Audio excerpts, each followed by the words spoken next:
Hop, et ça c'est fait les amis, nous sommes... Quoi nous? Vous êtes 202 abonnés et voilà comme promis la vidéo FAQ que je vous ai annoncé il y a de ça le 13 juillet 2017 à je ne sais plus quelle heure mais c'était approximativement 15 h. Je tiens tout d'abord à vous remercier, ça me semble la base finalement, je ne l'ai pas fait, tu vois, je suis tellement un canard. Je tiens tout d'abord à vous remercier, j'aimerais que tu fasses une mise au point sur mon visage, ça passe. 200 abonnés c'est pas un chiffre négligeable, sincèrement. Je sais, alors ça c'est la même test que je vous ai fait pour la vidéo de 100 abonnés. Je sais, de 100 abonnés par rapport à Squeezie ou Cyprien, c'est pas énorme. Mais c'est ça les gars, il faut jamais se comparer à d'autres personnes. Parce que les autres personnes, c'est des personnes que tu connais. Je dis de la merde, ne me prenez pas au sérieux. Ceci dit, c'est vrai, il faut pas se comparer parce que c'est une connerie. Bonjour, c'est Didro, pourquoi fais-tu des musiques de jeux, etc. D'où te viens-tu? Non, je sais pas dire. D'où cette idée t'est venue et est-ce que tu n'essaierais pas de plus chanter dans tes musiques? Voilà mes questions. Alors, Didro, mon cher Didro, il faut toujours qu'on fasse une vidéo ensemble. Je vais te répondre. Déjà, je sais pas comment ça t'a fait pour voir que je faisais des musiques de jeux parce que effectivement, j'en fais. Je vous en parlerai un peu plus tard dans la vidéo. Mais toutes les musiques de jeux sont soit en non répertorié, soit sur SoundCloud et j'ai jamais donné mon SoundCloud. Donc, je sais vraiment pas comment t'as fait. Donc, pourquoi est-ce que je fais des musiques de jeux? Parce qu'on m'a engagé en fait. Je suis désormais dans une petite équipe de développement d'un jeu qui est composé de 3 personnes, dont moi, et moi je vais m'occuper des OST de ce jeu. À partir de, je pense aujourd'hui, je vais mettre d'ailleurs toutes les OST que j'ai postées sur ma chaîne en non répertorié, je les mettrai en public et je vous parlerai de ce jeu un peu plus tard. Voilà, donc ensuite, plus globalement, je pense que tu aimerais me demander pourquoi j'ai commencé à composer. J'habite encore dans la maison avec mon frère, ma soeur, mon père et ma mère, naturellement. On avait un ordinateur commun. Et puis du coup moi ce que je faisais c'est des fois je l'utilisais comme ça et puis je testais des trucs avec parce que j'avais envie de tester des trucs avec. Puis un jour je suis tombé sur un logiciel de montage qui s'appelle GarageBand dessus. Alors j'ai commencé à essayer de composer 2-3 trucs. Alors c'était pas rythmé, pas du tout bon. Du coup j'ai revu toute ma structure. Et puis ça m'a tellement plu que je me suis dit mais putain, il faut que je poste ça sur internet. J'aime trop faire ça. C'est pour ça que ma première vidéo sur YouTube, qui est en privé, qui n'est pas en privé d'ailleurs, eh bien c'est une vidéo musicale, je vais aller la rechercher. Donc ensuite nous avons une question de Samano, que je salue au passage. PKTbo. À cause de ma soyeuse chevelure je pense. Ensuite, alors la déesse du sirop d'érable qui me demande beaucoup de trucs qui n'ont rien à voir avec YouTube, on va pas se les cacher. C'est quoi le truc que tu aimes le plus au monde? Toi. Truc que tu aimes le moins?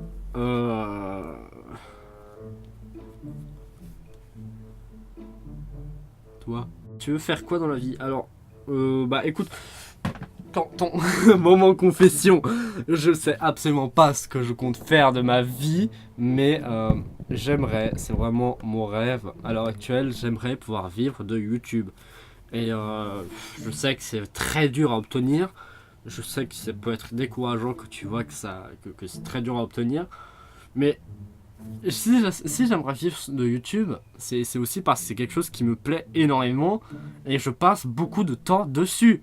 Je sais pas si vous réalisez, mais la vidéo théorie, j'ai bien dû mettre 30 heures, tout compris, écriture, tournage, montage. Et c'est pas négligeable 30 heures quand même pour une vidéo. Alors oui, peut-être que pour une vidéo théorie ça fait pas beaucoup 30 heures, mais je rappelle que je suis qu'une petite chaîne YouTube quoi. Et puis à l'heure actuelle j'ai énormément d'idées. J'ai vraiment beaucoup d'idées de trucs à faire, mais je peux simplement pas les réaliser parce que j'ai pas le matériel parce que j'ai pas les moyens pour acheter le matériel. J'aimerais bien un jour m'acheter des spots derrière moi pour que ça fasse un peu plus joli, derrière et devant moi pour les vidéos. J'aimerais bien m'acheter un nouveau logiciel de montage, un nouveau logiciel de composition. Mais tout ça, bah, il faut trouver l'argent pour. Et à savoir que le logiciel de composition que je voudrais acheter, il coûte 300 francs. Oui, je parle en francs, qu'est-ce que vous allez faire? Donc tu vois, ça fait beaucoup. Et j'aimerais bien un jour pouvoir gagner de l'argent sur YouTube pour pouvoir justement améliorer ce contenu.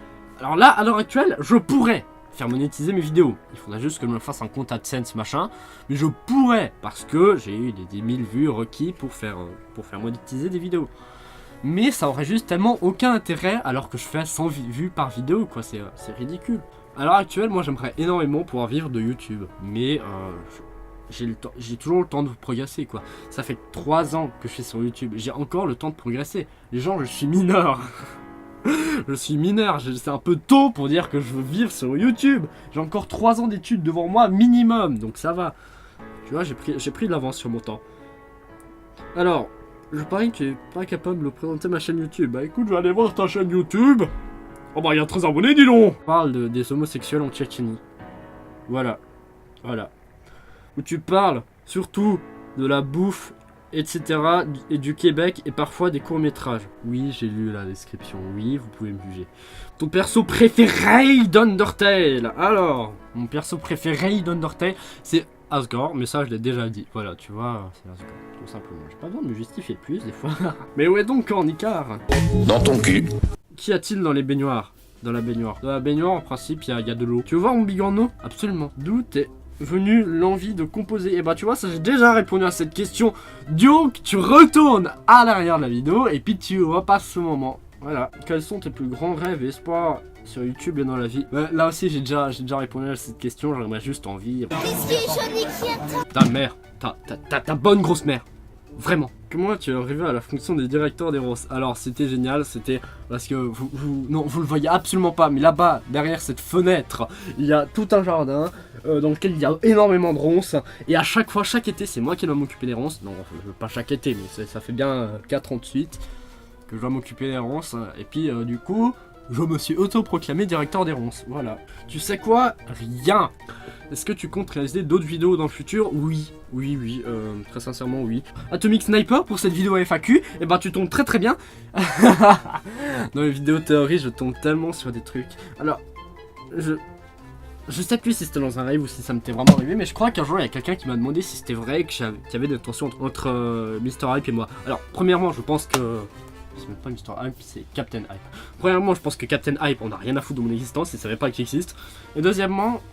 ouais, j'ai un problème avec ce type, mais c'est personnel en fait. Le gag, c'est qu'il fait des théories, mais c'est tellement le niveau 0 de la fanbase que t'as réellement du monde qui vont croire que cette théorie c'est la vérité absolue sans prendre en compte que c'est qu'une théorie, que c'est pas confirmé, tu vois. Et ça, j'essaie à chaque fois de le redire dans les vidéos, histoire que les gens ils viennent pas m'embêter avec ça. Mais ce qui fait que je peux me retrouver avec des commentaires du genre, oui, il a été scientifique avec son père Gaster. À quel moment on dit que dans le jeu que Sense c'est le fils de Gaster? Tu vois, ça c'est sûrement quelque chose qui est venu à cause de... peut-être moi. Je dis pas forcément que c'est Mr. Hype, hein, pour le coup. Captain Hype, pour le coup. Pour être strictement honnête, j'ai regardé presque aucune de ses vidéos. Mais je pense qu'il y a des fortes chances pour que ça soit à cause de lui. Quel coquin. Et du coup, c'est vraiment rentré dans la pensée générale, ce genre de choses. Et c'est ça ce qui me dérange. J'ai même un commentaire qui m'a dit: est-ce que tu connais Captain Hype? Parce que toi, t'as tout faux et lui, il a tout juste. Je me rappelle, c'est la première vidéo théorie. Bon, tu devrais pas attendre un peu pour faire des FAQ, non? Je n'ai pas fait autant de FAQ, moi. Alors, au fait, le gag... oui, je suis d'accord. J'aurais dû attendre plus longtemps. Le fait est que au moment où j'ai fait ma FAQ pour les 100 abonnés, j'avais déjà dit que je ferais pour les 200 abonnés. Tu vois, et du coup, je voulais m'y tenir un peu. Le gag, le problème, c'est que je m'attendais pas à ce que ça vienne aussi rapidement, en fait. J'avais dit dans cette vidéo FAQ qu'il y avait des chances pour que ça revienne plus rapidement, les abonnés, à partir des 100. Mais j'étais quand même pas sûr que ça revienne aussi rapidement. Parce que je sais pas, on a mis 3 ans à atteindre les 100 abonnés, et là on a mis 6 mois, peut-être 6 mois, ouais, à atteindre les 200. Tu vois, ça fait quand même une ascension assez fulgurante.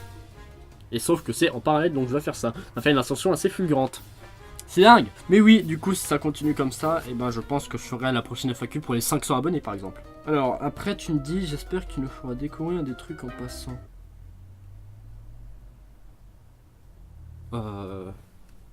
Oui.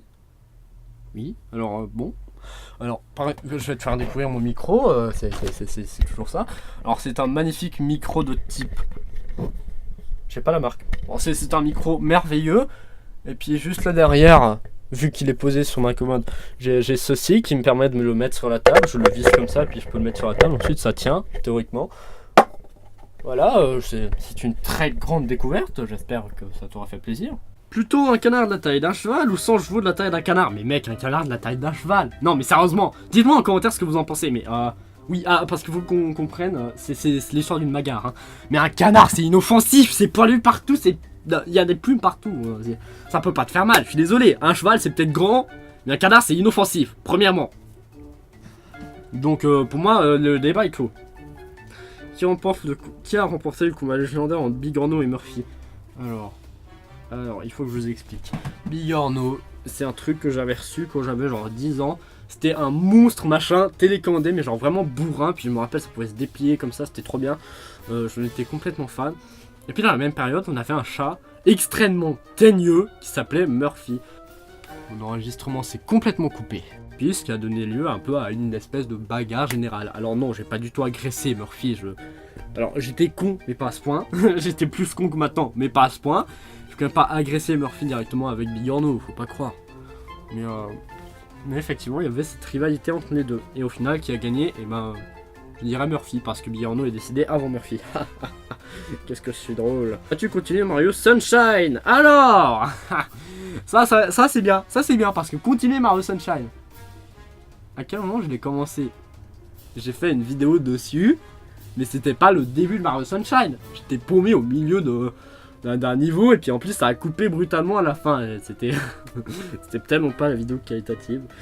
J'ai juste envie de la revoir. Elle s'appelait C'est l'été, on va s'amuser, surtout moi. Alors, regarde ça. Ça c'est au milieu d'un niveau paumé. Je suis paumé. Oh mon dieu. Et enfin, dernière question. Ai-je des projets pour le futur? Non, c'est absolument pas la dernière question, parce que c'est aussi les questions que vous m'avez posées sur le post Facebook. Ça va?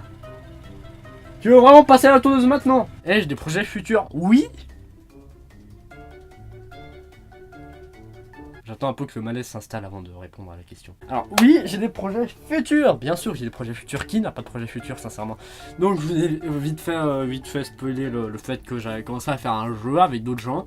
Je m'occupe du scénario et du sound design. Mais c'est aussi moi qui vais m'occuper un peu de faire la review de ce qui se passe au niveau du développement. On a décidé qu'on ferait un truc quotidien pour ça. Pas quotidien, non, hebdomadaire pour ça. Donc c'est ce qu'on va faire. Ensuite, niveau autre projet futur. Alors on peut vite faire parler des chansons, parce qu'il n'y en a plus sur ma chaîne depuis. C'était Cool Dude, et c'était le 21 février. Oui, j'ai des chansons prévues, et je viens de vous péter les oreilles. Ça me fait extrêmement plaisir. Oui, j'ai des chansons prévues. Mais sauf que j'arrive à ce stade où, soit pour les chansons que je vais faire seul, j'ai plus d'inspiration pour l'écriture des paroles, soit parce que c'est des très gros projets à l'échelle de ce que j'ai déjà fait. On parle plus d'écrire une chanson de 2 minutes ou 3 minutes. Là, pour la seule chanson que je vais potentiellement faire seul, on parle d'écrire une chanson qui va durer 15 minutes. 15, donc ça va être une chanson assez conséquente. Et d'un autre côté, j'ai des chansons où je suis en train d'attendre sur d'autres gens. J'ai des chansons où j'aurai besoin d'autres gens, où j'aurais besoin de plus d'investissement que de ma part. Là, très typiquement, j'ai une chanson, j'avais envie de reprendre une de mes chansons, il y a quelqu'un qui m'a dit « Mec, si tu veux, je te fais ton animation ».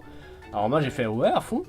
Puis, il y a eu des problèmes techniques, au final, l'animation qu'il avait fait sur Flipnote n'a pas pu être sauvegardée, du coup, il va en reprendre une sur un autre logiciel maintenant. Toujours est-il que c'est compliqué parce que je dois attendre sur le travail d'autres gens maintenant, et puis, du coup, j'attends que ça se passe. Après, on a encore un autre projet. Alors, je le balance directement. C'est un epic rap battle entre deux personnages d'Undertale. Enfin, de Undertale, parce qu'il y en a un qui n'est pas complètement en lien avec Undertale, mais vous allez voir.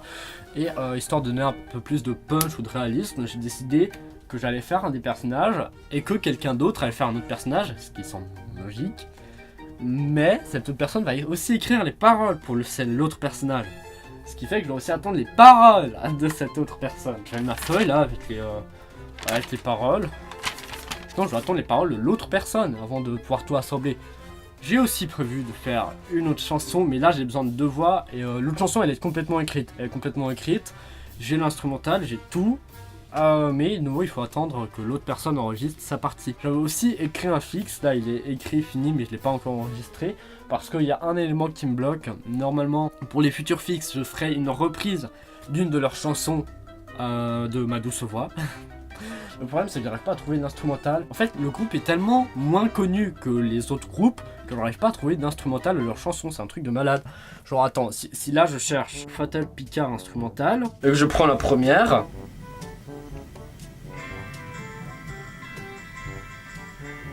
Bon, alors là, je me fais niquer, bien sûr. Ouais, après, ça, par exemple, c'est pas... Oui, alors là, je me suis fait niquer. Mais c'est pas vraiment la chanson que j'avais envie de reprendre. Là, j'avais envie de reprendre une chanson qui s'appelait Fils de paix. Mais il me semble qu'elle n'existe pas. Et malgré tout ce que j'ai cherché, Oui, merci la pub. Malgré tout ce que j'ai cherché sur internet, j'arrive pas à faire moi-même la version instrumentale, je veux dire. Si j'essaie avec les techniques basiques sur Audacity, ça donne un son dégueulasse, et j'essaye d'avoir un son un minimum cristallin pour vous. Vous voyez? Et puis naturellement, j'ai aussi la suite de la vidéo théorie sur Sense à continuer d'écrire, parce que, pour ceux qui l'auraient zappé, la vidéo théorie sur Sense, elle n'est pas finie. J'ai 2 autres points à aborder. Et juste pour vous faire un petit teaser, bouchez vos oreilles, Sense et Sense ne sont pas la même personne. Donc pour ça c'est fini.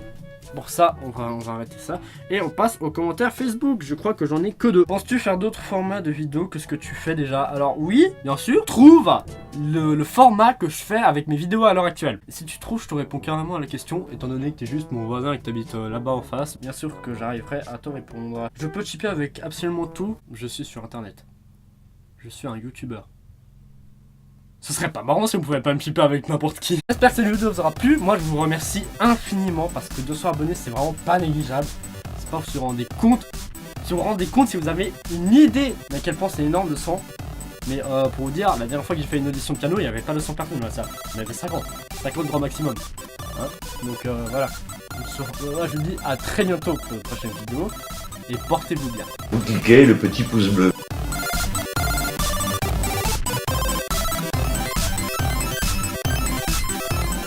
Alors, je tiens quand même à mettre une exception, ma chère Anita, pas avec ta soeur. Ça, c'est mort. Je refuse.